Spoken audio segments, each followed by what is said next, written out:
Sok mulai. Assalamualaikum warahmatullahi wabarakatuh. Waalaikumsalam warahmatullahi wabarakatuh. Waalaikumsalam warahmatullahi wabarakatuh.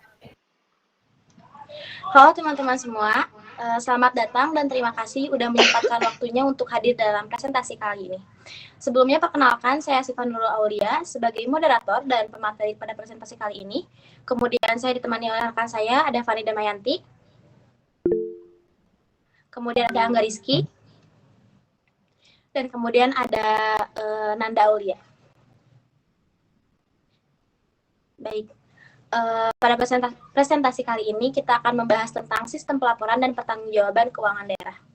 Adapun agenda pada presentasi kali ini yaitu terdapat yang pertama adalah pembukaan, yang kedua adalah penyampaian materi, yang ketiga adalah sesi tanya jawab, yang keempat adalah penutup. Oke, untuk mempersingkat waktu, kita akan masuk ke agenda yang pertama yaitu pembukaan. Marilah kita bersama-sama mengucapkan Bismillahirrahmanirrahim. Semoga presentasi kali ini lancar. Baik, selanjutnya kita akan masuk ke agenda kedua, yaitu penyampaian materi. Untuk materi pertama akan disampaikan oleh saya. Boleh di next slide.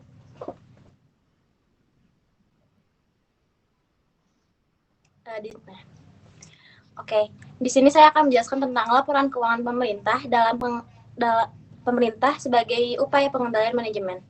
Oke, menurut Peraturan Menteri Dalam Negeri Nomor 13 Tahun 2006 dan Nomor 59 Tahun 2007, keuangan daerah adalah semua hak dan kewajiban daerah dalam rangka penyelenggaraan pemerintah daerah yang dapat dinilai dengan uang, termasuk segala bentuk kekayaan yang berhubungan dengan hak dan kewajiban daerah tersebut.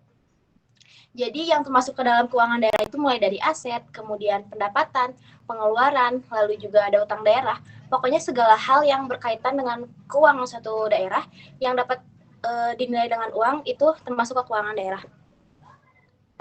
Selanjutnya, pemerintah daerah itu diwajibkan untuk melaporkan keuangan daerahnya kepada pemerintah pusat. Nah, saat pemerintah daerah melaporkan laporan keuangannya kepada pemerintah pusat, ada yang dinamakan SIKD atau Sistem Informasi Keuangan Daerah. Untuk lebih jelasnya akan dijelaskan oleh rekan saya selanjutnya. Tapi untuk gambaran kasarnya itu SIKD mencakup mulai dari pencatatan, kemudian administrasi, lalu pengelolaan data suatu daerah gitu. Nah, pada era otonomi daerah dan desentralisasi fiskal, sebelumnya saya akan menjelaskan sedikit tentang desentralisasi fiskal. Jadi desentralisasi fiskal itu adalah distribusi anggaran yang dilakukan oleh pemerintah yang lebih tinggi kepada pemerintah yang lebih rendah. Jadi yang dilakukan oleh pemerintah pusat kepada pemerintah daerah. Nah, dalam era otonomi daerah dan desentralisasi fiskal ini, pemerintah daerah itu diharapkan mampu membuat laporan keuangan yang terdiri dari laporan perhitungan APBD, lalu nota perhitungan APBD, lalu aliran kas, dan yang terakhir neraca. Nah, komponen-komponen atau laporan ini tuh penting karena kita tuh bisa tahu uangnya itu dialokasikan kemana, digunakan untuk apa. Lalu laporan keuangan tuh bisa dijadikan suatu tolak ukur apakah pemerintah tersebut udah baik belum kinerjanya gitu. Terus juga bisa menjadi dasar untuk pengambilan keputusan ekonomi, sosial, politik, dan lain-lain. Selanjutnya, next slide. Oke, di sini akan dijelaskan tentang tujuan penyajian laporan keuangan daerah oleh pemerintah daerah. Sebenarnya sama kayak yang teman-teman tahu, tujuan dari laporan keuangan itu adalah untuk memberikan informasi gitu. Untuk lebih detailnya, tujuan umum adalah untuk memberikan informasi yang digunakan dalam pembuatan keputusan ekonomi, sosial, dan politik, serta sebagai bukti pertanggungjawaban dan pengelolaan. Nah, maksudnya kayak gini teman-teman. Contohnya kayak misalnya pemerintah daerah tuh memberikan laporan keuangannya kepada pemerintah pusat. Nah, saat pemerintah pusat kaji atau lihat tuh ternyata anggaran yang diberikan kepada daerah tersebut tuh kurang. Nah, mungkin pemerintah pusat tuh akan membuat keputusan akan memberikan anggaran yang lebih seperti itu. Yang kedua adalah untuk memberikan informasi yang digunakan untuk mengevaluasi kinerja manajerial dan organisasional. Nah, seperti yang teman-teman yang udah saya jelasin sebelumnya, laporan keuangan itu bisa menjadi suatu tolak ukur apakah pemerintahan tersebut tuh udah menjalankan pemerintahnya dengan baik atau belum. Jadi bisa menjadi tempat untuk mengevaluasi kinerja gitu. Selanjutnya, next slide ya. Untuk tujuan khususnya sendiri adalah yang pertama menentukan dan memprediksi aliran kas, saldo neraca, dan kebutuhan sumber daya finansial jangka pendek unit pemerintah. Yang kedua adalah untuk menentukan dan memprediksi kondisi ekonomi suatu unit pemerintah dan perubahan-perubahan yang terjadi di dalamnya. Yang ketiga adalah memonitor kinerja, kesesuaian dengan peraturan perundang-undangan, kontrak yang telah disepakati, dan ketentuan lain yang disyaratkan. Yang keempat adalah perencanaan dan penganggaran, serta untuk memprediksi pengaruh kepemilikan dan pembelanjaan sumber daya ekonomi terhadap pencapaian tujuan operasional. Yang terakhir adalah untuk mengevaluasi kinerja manajerial dan organisasional. Oke, next slide. Untuk tujuannya segitu ya teman-teman. Sekarang kita masuk ke alur sistem pelaporan dan pertanggungjawaban keuangan daerah. Yang pertama itu ada akuntansi keuangan daerah, di mana akuntansi keuangan daerah ini tuh berupa sistem yang dikelola atau dilakukan oleh pemerintah, di mana nantinya pemerintah itu membuat laporan keuangan pemerintah daerah yang terdiri dari laporan realisasi anggaran, kemudian neraca, laporan ala arus kas, dan catatan atas laporan keuangan. Kemudian laporan-laporan ini tuh harus disusun sesuai SAP atau standar akuntansi pemerintah dan SAPD atau standar akuntansi pemerintah daerah. Lalu si laporan tersebut juga dipertanggungjawabkan sesuai dengan peraturan APBD. Baik, selanjutnya akan dijelaskan oleh Angga Rizky. Baik, terima kasih Siva. Selanjutnya saya akan menjelaskan tentang sistem informasi keuangan daerah.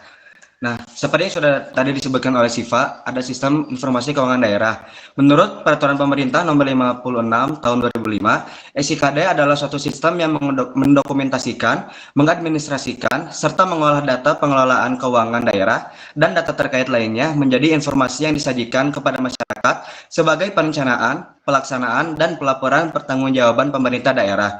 Jadi salah satu contoh dari SIKD ini tuh seperti APBD, di mana yang APBD itu yang sudah direncanakan oleh pemerintah yang nantinya akan direalisasikan kepada masyarakat gitu, sehingga masyarakat pun tahu dana-dana dari pemerintah itu digunakan untuk pembangunan apa saja, untuk di sektor mana saja begitu. Boleh di next.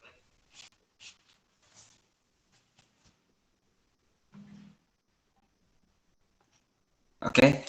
Selanjutnya, informasi keuangan daerah adalah segala informasi yang berkaitan dengan keuangan daerah yang diperlukan dalam rangka penyelenggaraan SIKD. Informasi keuangan daerah disampaikan harus memenuhi prinsip-prinsip akurat, relevan, dan dapat dipertanggungjawabkan. Nah, untuk akurat di sini tuh kayak tindakan yang teliti, kecermatan, dan ketepatan gitu, bahwa informasi itu tuh harus teliti dan cermat gitu. Lalu untuk relevan sendiri itu keadaan yang sesuai gitu, objektif untuk masa sekarang dan masa yang akan datang gitu. Lalu yang dapat dipertanggungjawabkan itu kondisi atau fakta gitu, yang si datanya itu tuh bisa diukur atau dibandingkan dengan angka nominal atau matematis. Boleh di next. Oke, selanjutnya ada informasi keuangan daerah yang disampaikan oleh pemerintah daerah kepada pemerintah pusat. Itu ada APBD dan realisasi APBD provinsi, kabupaten, kota. Lalu ada neraca daerah, laporan arus kas, catatan atas laporan keuangan. Lalu yang ketiga ada dana dekonsentrasi dan dana tugas pembantuan. Yang keempat ada laporan keuangan perusahaan daerah. Lalu yang terakhir ada data yang berkaitan dengan kebutuhan fiskal dan kapasitas fiskal daerah. Jadi kelima informasi keuangan ini tuh disampaikan oleh daerah kepada pemerintah pusat gitu. Boleh di next. Lalu ada prinsip-prinsip dasar pengembangan SIKD. Yang pertama adalah kejelasan peranan dan tanggung jawab kebijakan fiskal. Yang kedua ada ketersediaan informasi keuangan bagi masyarakat. Lalu yang ketiga ada keterbukaan informasi dalam perencanaan, pelaksanaan, dan pelaporan keuangan daerah. Lalu yang keempat ada akuntabilitas atas kebijakan fiskal yang berkesinambungan. Lalu yang terakhir ada SIKD, dan SIKD dapat diakses secara terbuka oleh publik. Lalu informasi yang disampaikan dalam SIKD itu meliputi dua hal. Yang pertama ada informasi umum dan khusus. Informasi umum itu merupakan informasi yang dapat diakses secara penuh oleh publik. Lalu informasi khusus itu informasi yang disediakan untuk pengambil kebijakan. Boleh di next.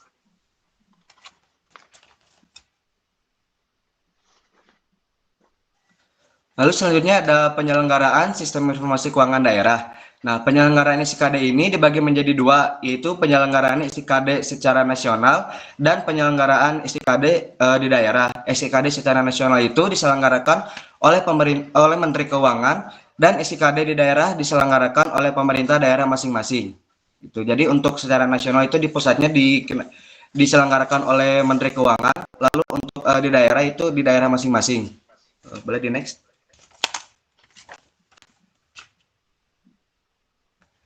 Nah, selanjutnya ada tujuan pemerintah menyelenggarakan SIKD secara nasional. Yang pertama itu ada merumuskan kebijakan dan pengendalian fiskal nasional. Yang kedua itu menyajikan informasi keuangan daerah secara nasional. Yang ketiga merumuskan kebijakan keuangan daerah seperti dana perimbangan, pinjaman daerah, dan pengendalian defisit anggaran.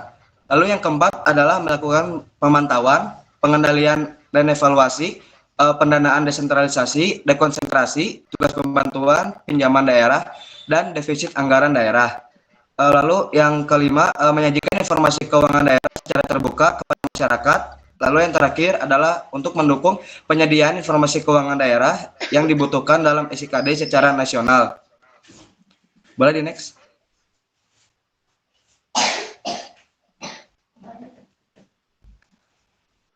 Nah, selanjutnya itu ada fungsi penyelenggaraan SIKD secara nasional. Yang pertama itu adalah untuk penyusunan standar informasi keuangan daerah. Yang kedua adalah penyajian informasi keuangan daerah kepada masyarakat. Tiga, penyajian rumusan kebijakan teknis penyajian informasi. Yang keempat, ada penyiapan rumusan kebijakan teknis di bidang teknologi pengembangan SIKD. Yang kelima, ada pembangunan, pengembangan, dan pemeliharaan SIKD. Lalu yang keenam, pembakuan SIKD yang meliputi prosedur, pengkodean, peralatan, aplikasi, dan pertukaran informasi. Lalu yang terakhir ada pengkoordinasian jaringan komunikasi, data, dan pertukaran informasi antar instansi pemerintah. Boleh di next.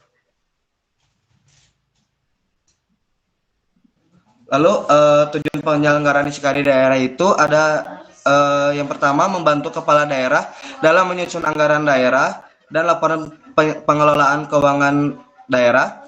Lalu yang kedua adalah membantu kepala daerah dalam merumuskan kebijakan keuangan daerah. Yang ketiga membantu kepala daerah dan instansi terkait lainnya dalam melakukan evaluasi kinerja keuangan daerah. Lalu yang keempat membantu menyediakan kebutuhan statistik keuangan daerah. Yang kelima menyajikan informasi keuangan daerah secara terbuka kepada masyarakat. Lalu yang terakhir mendukung informasi keuangan daerah yang dibutuhkan dalam SIKD secara nasional. Lalu next.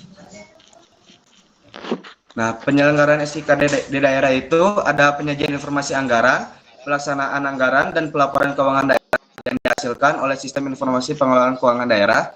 Yang kedua, penyajian informasi keuangan daerah melalui situs resmi pemerintah daerah. Dan yang terakhir, penyediaan informasi keuangan daerah dalam rangka mendukung SIKD secara nasional.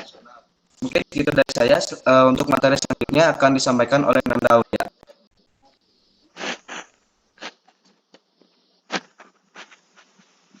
Oke, terima kasih Angga. Selanjutnya, saya akan menjelaskan tentang penyampaian informasi keuangan daerah. Informasi keuangan daerah ini disampaikan oleh Menteri Dalam Negeri dan Menteri terkait sesuai dengan kebutuhan. Nah, apa sih yang dimaksud dengan Menteri terkait sesuai dengan kebutuhan itu? Menteri terkait sesuai dengan kebutuhan itu adalah Menteri yang memiliki tanggung jawab dan wewenang dalam bidang tertentu yang relevan dengan isu yang sedang dihadapi oleh pemerintah dan masyarakat. Nah, Menteri terkait ini juga ditugaskan untuk mengatasi masalah dan kebijakan sesuai dengan keahliannya agar mereka dapat membantu untuk mencari solusi permasalahan yang ada.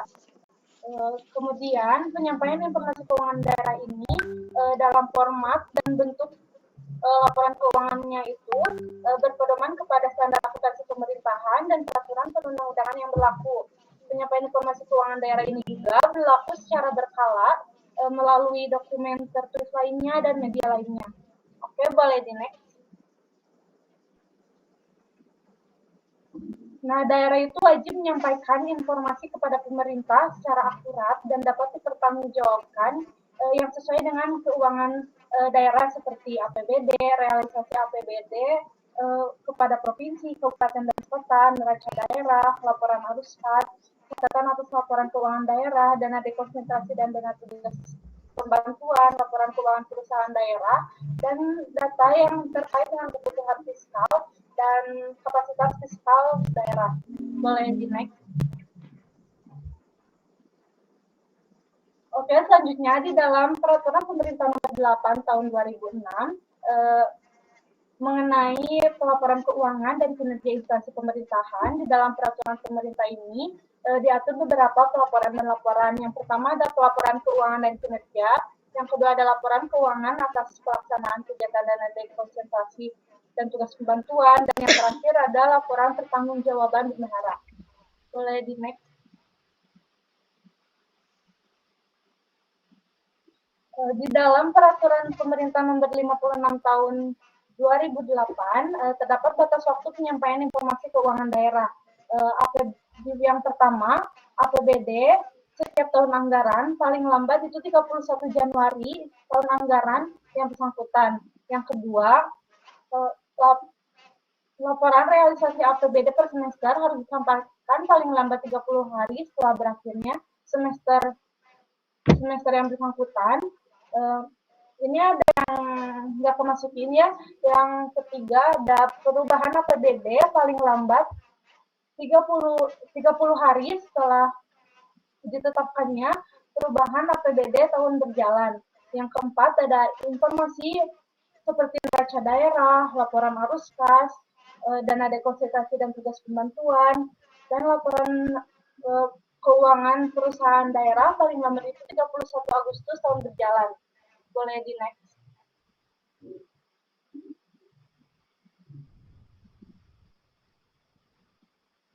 Kemudian terdapat sanksi bagi pelanggaran penyampaian informasi. Yang pertama, dalam hal pemerintah daerah tidak menyampaikan informasi keuangan daerah hingga 1 bulan, maka Menteri Keuangan akan memberikan peringatan tertulis.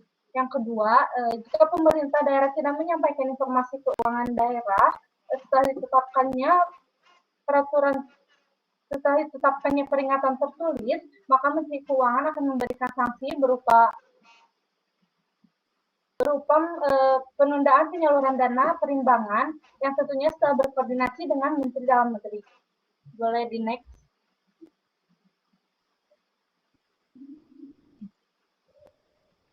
Kemudian ada pelaksanaan dan pertanggungjawaban dekonsentrasi dan tugas pembantuan. Setelah desentralisasi, beberapa kewenangan utama akan tetap dipegang oleh pemerintah pusat, sedangkan kewenangan lainnya akan dilimpahkan kepada gubernur untuk dekonsentrasi dan bupati atau wali kota untuk tugas pembantuan. Kemudian ada asas umum pelaksanaan dekonsentrasi. Kewenangan utama pemerintah pusat dapat dilimpahkan kepada gubernur sebagai wakil pemerintah pusat. Yang kedua, kewenangan yang dimaksud dalam poin 1 dilakukan oleh dinas provinsi sebagai perangkat daerah provinsi. Yang ketiga, penyelenggaraan pelaksanaan dekonsentrasi sebagaimana yang dimaksud dalam ayat 1 dibiayai atas beban pengeluaran pembangunan APBN. Yang keempat, pencatatan dan pengelolaan keuangan dalam pelaksanaan dekonsentrasi dilakukan secara terpisah dari APBD. Dan yang kelima, gubernur memberitahukan kepada DPRD tentang kegiatan dekonsentrasi. Boleh di next.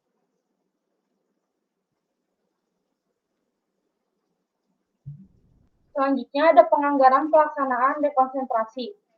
Yang pertama, seluruh pembiayaan pelaksanaan dekonsentrasi dan tugas pembantuan menjadi beban APBN sebagai pengeluaran anggaran pembangunan, bukan sebagai anggaran rutin atau biaya operasional kantor.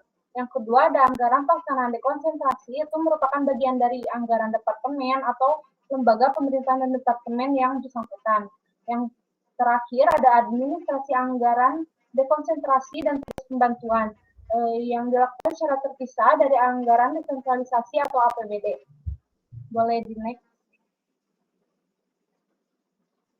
Selanjutnya ada penyaluran dana dan pertanggungjawaban pelaksanaan dekonsentrasi. Yang pertama, penyaluran dana pelaksanaan dekonsentrasi dilakukan sesuai dengan ketetapan yang berlaku bagi APBN. Yang kedua, dalam hal pelaksanaan dekonsentrasi menghasilkan penerimaan, maka penerimaan tersebut merupakan penerimaan APBN. Yang ketiga, saldo anggaran pelaksanaan dekonsentrasi itu disetorkan ke kas negara. Yang keempat, gubernur menyampaikan laporan pertanggungjawaban keuangan dalam pelaksanaan dekonsentrasi kepada menteri atau pimpinan lembaga pemerintahan dan departemen yang bersangkutan. penyaluran dana dan pertanggungjawaban pelaksanaan dekonsentrasi ini mengacu pada peraturan perundang-undangan. Boleh di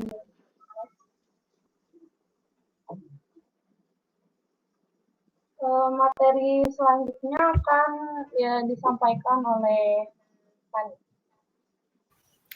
Oke, terima kasih kepada Nanda Aulia. Yang selanjutnya, saya akan menjelaskan tentang pelaporan pelaksanaan dekonsentrasi. Apa sih yang dimaksud dengan pelaporan pelaksanaan dekonsentrasi? Pelaporan pelaksanaan dekonsentrasi adalah penyampaian informasi mengenai segala aktivitas, penggunaan anggaran, serta pencapaian program-program apa saja sih yang sudah dilakukan oleh pemerintah daerah maupun pemerintahan desa. Tujuan dari pelaporan pelaksanaan ini yaitu untuk mengevaluasi serta meninjau segala aspek-aspek kegiatan apa saja yang sesuai dengan penganggaran sebelumnya atau tidak sesuai dengan penganggaran sebelumnya. Hal itu akan menjadi pertimbangan untuk pengambilan keputusan pemerintah pusat untuk memberikan anggaran di tahun-tahun berikutnya kepada pemerintah daerah atau desa tersebut. Dalam pelaporannya, pelaksanaan dekonsentrasi dilakukan sesuai dengan ketentuan APBN dan keputusan Menteri Keuangan dengan memperhatikan pertimbangan Menteri Teknis terkait. Next. Lalu, dalam pelaksanaan tugas pembantuan itu terdapat 4 asas umum yang harus dipenuhi untuk melaksanakan tugas pembantuan. Yang pertama yaitu tugas pembantuan haruslah dilaksanakan oleh pemerintah daerah dan desa dengan kewajiban untuk mempertanggungjawabkannya kepada pemerintah pusat. Lalu yang kedua yaitu tugas pembantuan haruslah dibiayai atau didanai dari dana beban pengeluaran pembangunan APBD. Lalu yang ketiga yaitu pencatatan dan pengelolaan keuangan dalam penyelenggaraan tugas pembantuan haruslah dipisahkan dari pencatatan dan pengelolaan dari APBD maupun dari anggaran pendapatan dan belanja desa. Yang selanjutnya yang keempat yaitu pemerintah daerah haruslah memberitahukan adanya tugas pembantuan kepada DPRD. Lalu untuk satuan kerja desa haruslah memberitahukan adanya tugas pembantuan kepada Badan Perwakilan Desa. Next.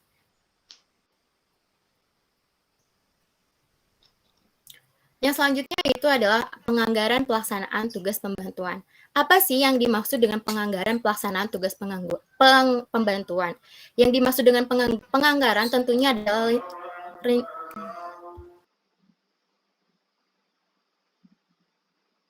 Oke, mungkin lagi azan ya, Fani? Ya, Sifat. Boleh kita tunggu sebentar dulu ya, sambil menunggu azan.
Oke, aku lanjut lagi ya. Penganggaran pelaksanaan tugas pembantuan itu adalah penganggaran untuk dana-dana yang akan dipakai oleh pemerintah daerah maupun pemerintah desa untuk melaksanakan kerjasama atau kolaborasi dengan daerah lain ataupun dengan lembaga-lembaga dan pemerintahan. Dalam pelaksanaan tugas pembantuan ini dilakukan sesuai dengan ketentuan yang berlaku di APBN serta ketentuan lebih lanjut dengan memperhatikan pertimbangan menteri terkait. Lalu, anggaran pelaksanaan tugas pembantuan merupakan bagian dari anggaran departemen atau lembaga pemerintahan dan departemen yang menugaskannya. Next.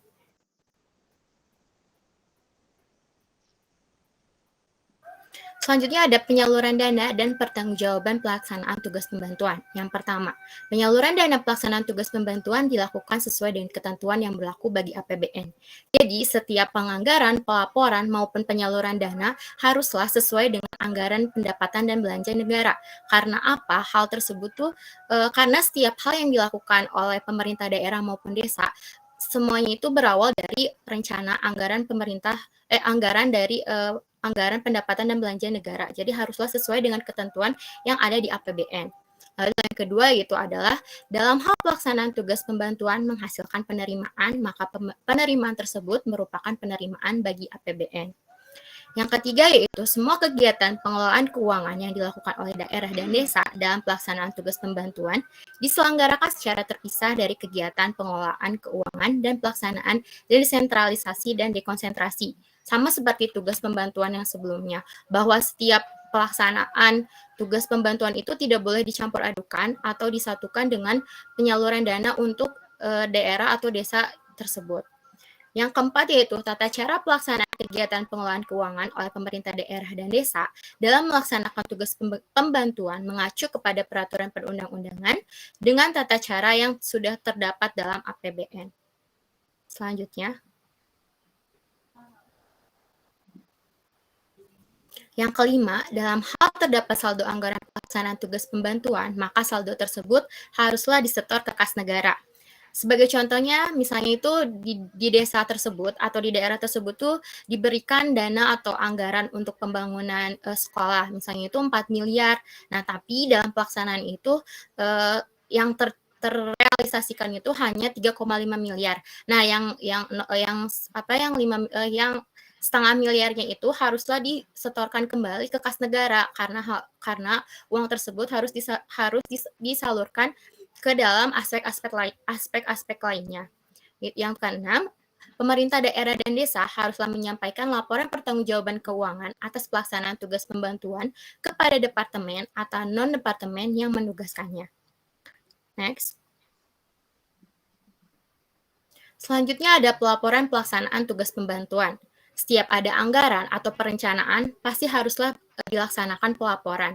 Nah, untuk pelaporan tugas pembantuan ini, sama seperti pelaporan-pelaporan sebelumnya, harus dipertanggungjawabkan sesuai dengan peraturan APBN. Nah, kenapa sih setiap anggaran itu harus dilaporkan? Karena setiap anggaran itu memiliki peraturannya masing-masing dan harus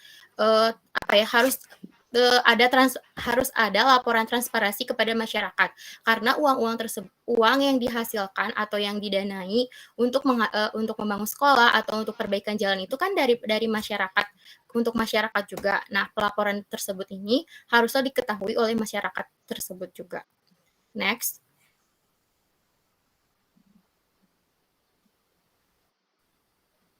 Selanjutnya ada pertanggungjawaban penggunaan dana.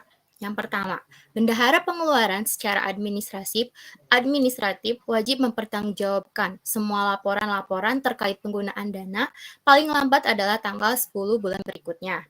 Lalu yang kedua ada dokumen-dokumen apa sajakah yang diperlukan untuk mempertanggungjawabkan administrasi tersebut. Yang pertama itu ada register penerimaan laporan pertanggungjawaban. Yang kedua ada register pengesahan laporan pertanggungjawaban pengeluaran.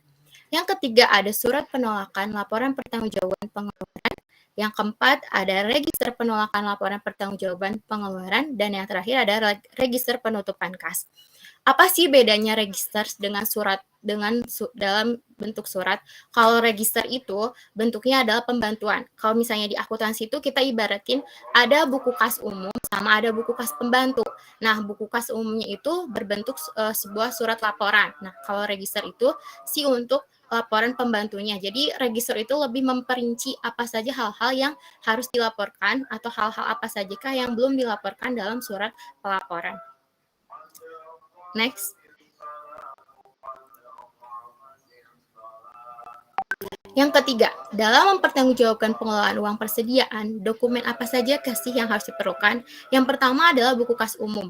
Sama seperti akuntansi biasa, dalam anggaran akuntansi dalam pemerintahan juga digunakan yang namanya buku kas umum. Untuk apa sih buku kas umum ini? Buku kas umum ini itu adalah untuk mencatat semua transaksi-transaksi, semua pembiayaan-biayaan atau semua penganggaran-anggaran yang dilakukan pemerintah daerah ataupun pemerintah desa dalam melaksanakan segala kegiatan yang sudah tertera dalam setiap anggaran. Lalu yang kedua ada ringkasan pengeluaran perincian objek. Nah, ringkasan pengeluaran perincian objek itu yang tadi masuk ke dalam surat register yang sebelumnya udah aku jelasin. Lalu yang ketiga adalah buku atas penyetoran PPN atau PPh ke kas negara. Seperti yang udah kita pelajari ya, bahwa setiap kegiatan yang dilakukan maupun pribadi, badan, ataupun pemerintahan pastilah ada timbal balik yang harus diberikan. Nah, timbal baliknya itu berbentuk PPN atau PPh yang dipungut oleh pemerintah untuk membiayai pemerintahan yang selanjutnya. Lalu yang keempat ada register penutupan kas. Register penutupan kas ini tuh mencakup ke penggunaan saldo. Misalnya itu kayak suatu daerah atau desa itu kita beri anggaran misalnya 10 miliar. Nah, dari 10 miliar itu kan sebelum si pemerintah daerah itu untuk tahun berikutnya memberikan anggaran yang lebih atau anggaran yang kurang itu, si anggaran sebelumnya itu harus dilakukan penutupan terlebih dahulu menggunakan register penutupan kas. Lalu ada poin yang keempat. Poin yang keempat yaitu buku kas umum sebagaimana dimaksud pada ayat 4 ditutup setiap bulan dengan sepengetahuan dan sepertujuan penggunaan anggaran khusus atau pengguna anggaran. Lalu 5 adalah dalam hal laporan pertanggungjawaban, sesuai penggunaan anggaran menerbitkan surat pengesahan laporan pertanggungjawaban. Jadi setiap laporan pertanggungjawaban itu haruslah ada surat pengesahannya, baru si laporan itu dianggap sah atau diterima oleh pemerintah dari pemerintah daerah kepada pemerintah pusat. Next.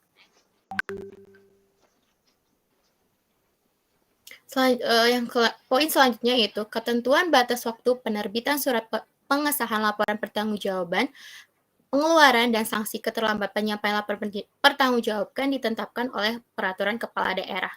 Kenapa sih kalau ketentuan batas penerbitan atau pengeluaran itu dilakukannya oleh kepala daerah bukan oleh pemerintah pusat? Karena si pemerintah pusat itu udah memberikan secara penuh wewenang untuk penggunaan anggaran itu kepada pemerintah daerah. Jadi pemerintah pusat itu sudah tidak ikut campur jika ada keterlambatan ataupun kesalahan dalam pelaporan. Jadi semua itu menjadi tanggung jawab kepala daerah atau kepala desa yang menggunakan anggaran tersebut.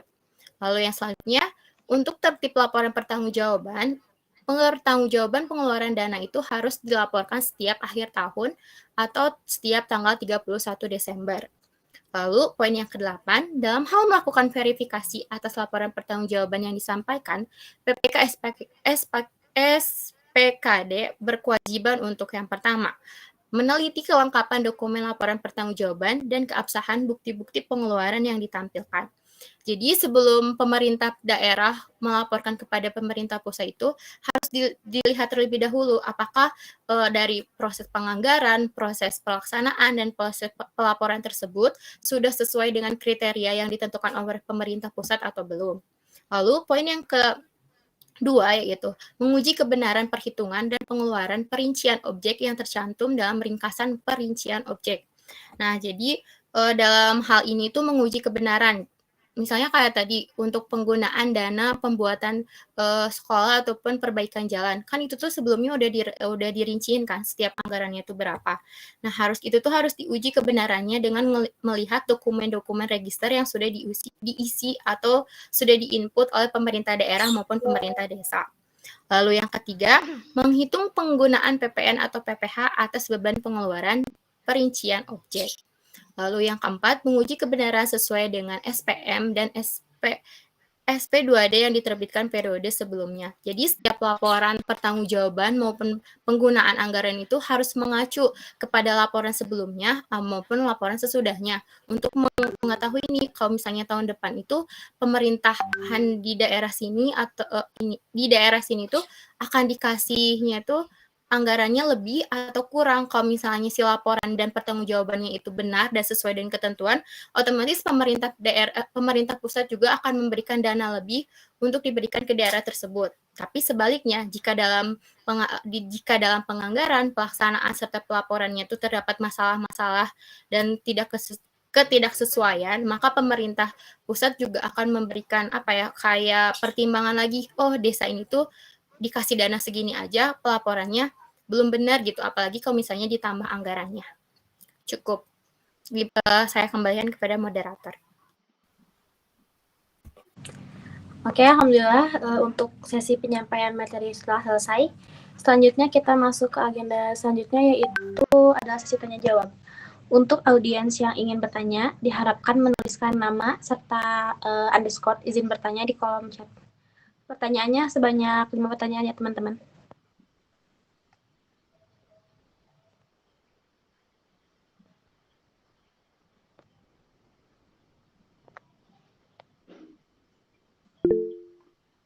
Baik, untuk Nora dipersilakan.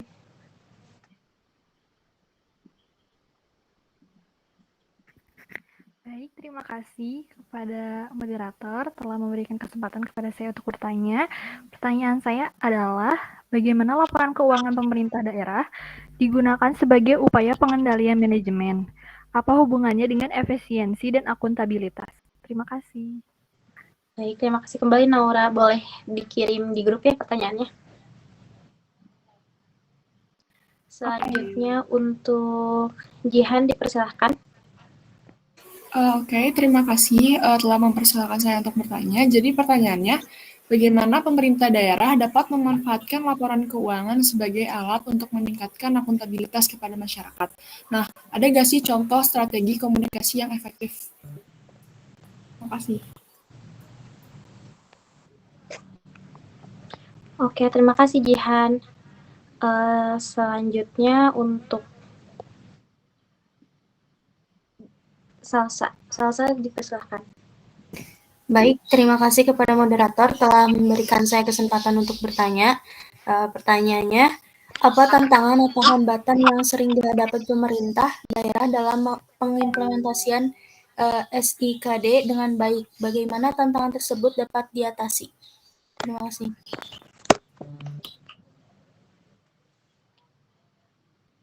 Baik, terima kasih Salsa. Selanjutnya dari Diandra. Silakan Diandra. Baik, terima kasih kepada moderator. Izin bertanya, mengapa penyampaian informasi keuangan daerah kepada pemerintah pusat atau instansi terkait begitu penting dalam konteks pemerintahan daerah? Apa resiko jika informasi tersebut tidak disampaikan dengan benar atau tepat waktu? Cukup.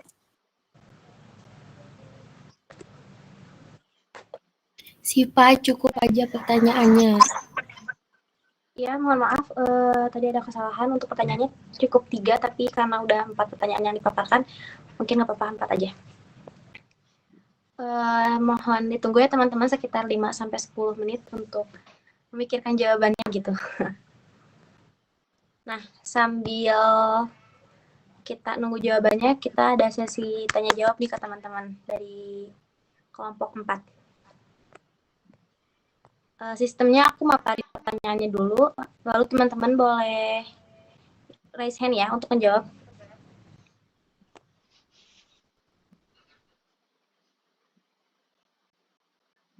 Oke sih, Pak. Pertanyaan pertama adalah sebutkan penyaluran dana dan pertanggungjawaban pelaksanaan dekonsentrasi sebanyak 3. Boleh langsung raise hand aja kalau yang udah tahu jawabannya. Diulangi pertanyaannya, sebutkan penyaluran dana dan pertanggungjawaban pelaksanaan dekonsentrasi.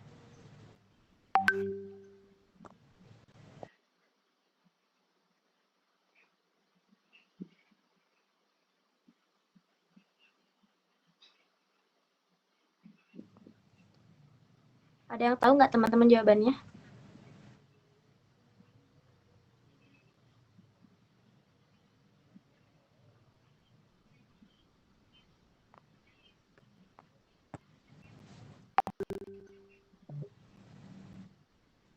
Kita ubah aja pertanyaan kali ya, soalnya nggak ada yang raise hand kayaknya. Boleh dong teman-teman sebutin, jelasin tentang kepanjangan dari SAP dan SAPD. Ada yang tahu nggak teman-teman?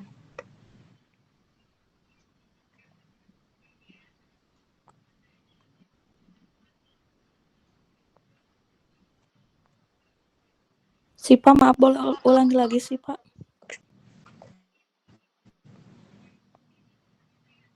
Boleh. Mau pertanyaan yang mana? Yang pertama apa yang kedua tadi? Kedua. Yang kedua singkatan dari SAP dan SAPD itu apa?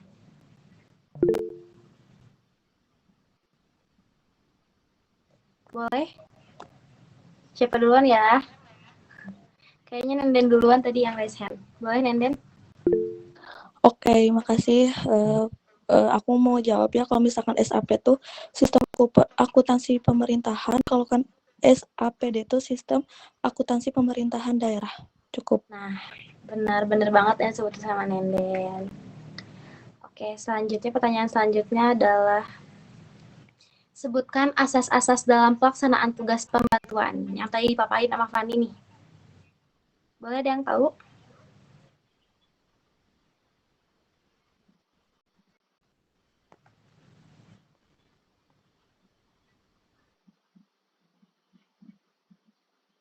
Boleh diulangi nggak pertanyaan? Oke, pertanyaannya diulangi. Sebutkan asas-asas dalam pelaksanaan tugas pembantuan. Yang tadi dipaparin sama Fani. Yang ada 4. Boleh Wanda?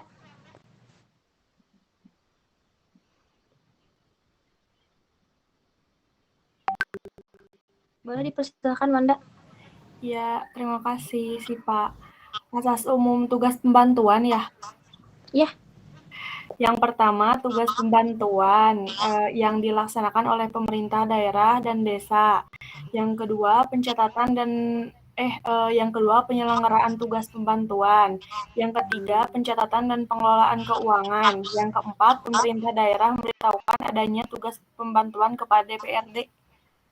Oke, benar banget yang disebutin sama Wanda.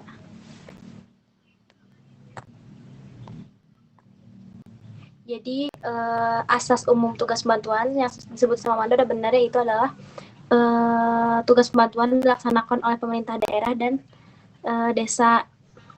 Kemudian yang kedua adalah penyelenggaraan tugas pembantuan sebagaimana dimaksud dalam ayat 1 dibiayai atas beban pengeluaran pembangunan APBN. Yang ketiga, pencatatan dan pengelolaan keuangan dalam penyelenggaraan tugas pembantuan dilakukan secara terpisah dari APBD. Dan yang keempat adalah pemerintah daerah memberitahukan adanya tugas pembantuan kepada DPRD. Oke, kita lanjut ke pertanyaan selanjutnya, yaitu apa yang dimaksud dari akurat, relevan, dan dapat dipertanggungjawabkan? Yang tadi dijelasin oleh Angga Rizky.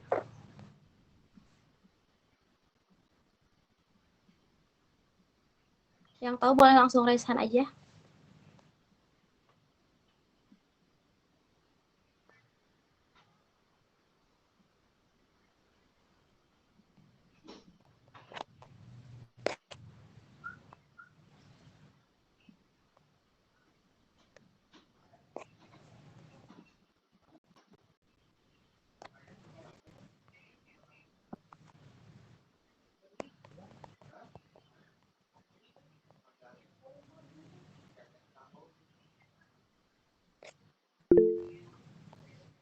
Boleh, Farhan? Oke, izin menjawab ya. Untuk dalam pengelolaan keuangan daerah terdapat 3 aspek itu yang harus diperhatikan dalam pengelolaan keuangan daerah yang tadi disebutkan: akurat, relevan, sama dapat dipertanggungjawabkan. Untuk akurat itu sendiri, yaitu informasi keuangan daerah yang disampaikan harus akurat dan dapat dipercaya. Hal ini berarti bahwa informasi yang terdapat laporan keuangan harus benar dan sesuai dengan fakta yang ada gitu. Terus untuk relevan itu sendiri, yaitu informasi keuangan daerah yang disampaikan harus relevan dan dapat mempengaruhi keputusan pengguna dengan membantu dalam pengambilan keputusan yang tepat gitu. Terus untuk dapat dipertanggungjawabkan, informasi keuangan daerah yang disampaikan harus dapat dipertanggungjawabkan. Artinya informasi tersebut harus dapat dijelaskan dan dipertanggungjawabkan oleh pihak yang bertanggung jawab atas pengelolaan keuangan daerah itu sendiri. Oke, terima kasih Farhan, jawabannya tepat banget nih. Oke, mungkin dari kelompok 4, Fani, Nanda, sama Angga Rizky, apa udah ketemu belum jawabannya? Sudah sih, Kak. Boleh dipaparin satu-satu? Oke, aku izin jawab pertanyaan dari Naura ya. Untuk pertanyaannya itu, bagaimana laporan keuangan pemerintah daerah digunakan sebagai upaya pengendalian manajemen dan bagaimana hubungannya dengan efisiensi dan akuntabilitas? Izin jawab ya. Untuk laporan keuangan pemerintah daerah digunakan sebagai alat pengendalian manajemen dengan memberikan informasi yang jelas tentang alokasi dan penggunaan dana publik. Laporan ini memungkinkan manajer pemerintah daerah untuk memantau kinerja keuangan mereka serta mengukur efisiensi dalam pengelolaan dana, lalu memastikan akuntabilitas dalam penggunaan dana publik. Dengan informasi yang transparan, manajer dapat mengidentifikasi area yang memerlukan perbaikan dan pengambilan tindakan yang diperlukan. Apakah dicukupkan? Ya, terima kasih sudah cukup. Baik, sama-sama, Naura.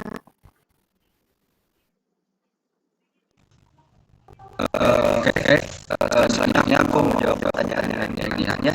Pertanyaan yang keempat, bagaimana pemerintah daerah dapat memanfaatkan laporan keuangan sebagai alat untuk meningkatkan akuntabilitas pada masyarakat? Lalu apakah ada contoh strategi komunikasi yang efektif? Jawabannya itu pemerintah daerah dapat meningkatkan akuntabilitas pada masyarakat dengan mengkomunikasikan informasi laporan keuangan secara terbuka dan mudah dipahami. Untuk contohnya, strategi komunikasi yang efektif termasuk penyediaan laporan keuangan yang transparan dan mudah diakses melalui situs web resmi, menyelenggarakan pertemuan publik atau forum untuk menjelaskan laporan dan melibatkan masyarakat dalam proses perencanaan dan pengembangan. Dengan melibatkan masyarakat dalam pemahaman laporan keuangan, pemerintah daerah dapat membangun kepercayaan dan akuntabilitas yang lebih besar. Apakah dicukupkan?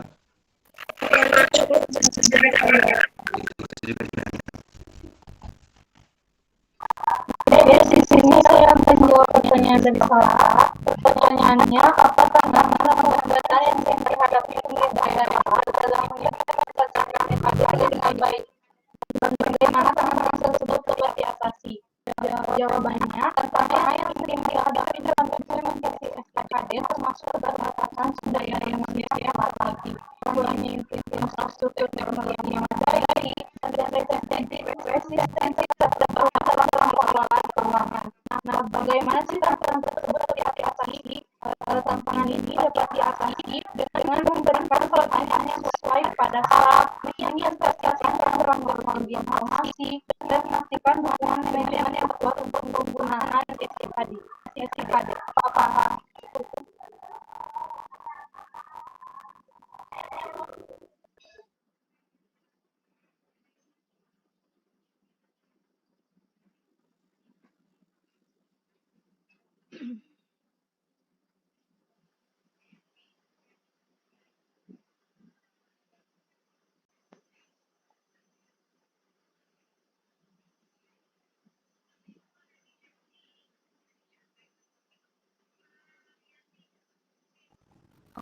Boleh dilanjut satu lagi pertanyaannya dari Ganda.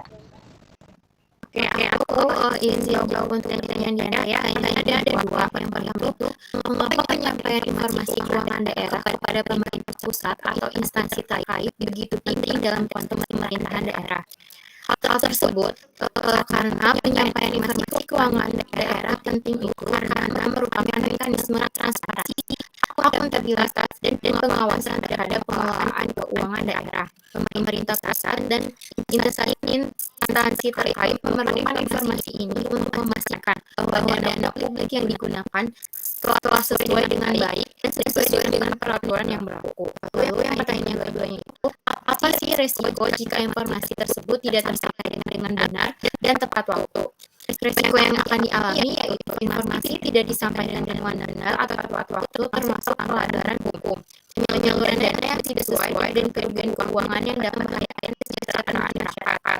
Jadi, untuk pemerintah daerah dalam pelaksanaan pelaporan tersebut haruslah sesuai dengan waktu dan dilaporkan dengan jelas dan tepat waktu. Apakah cukup ya, Diandra? Cukup. Terima kasih, Pani. Sama-sama, Nih. Baik, alhamdulillah presentasi pada hari ini selesai. Saya selaku moderator dari kelompok 4 pemilu diri. Mohon maaf bila ada kesalahan. Wassalamualaikum warahmatullahi wabarakatuh. Waalaikumsalam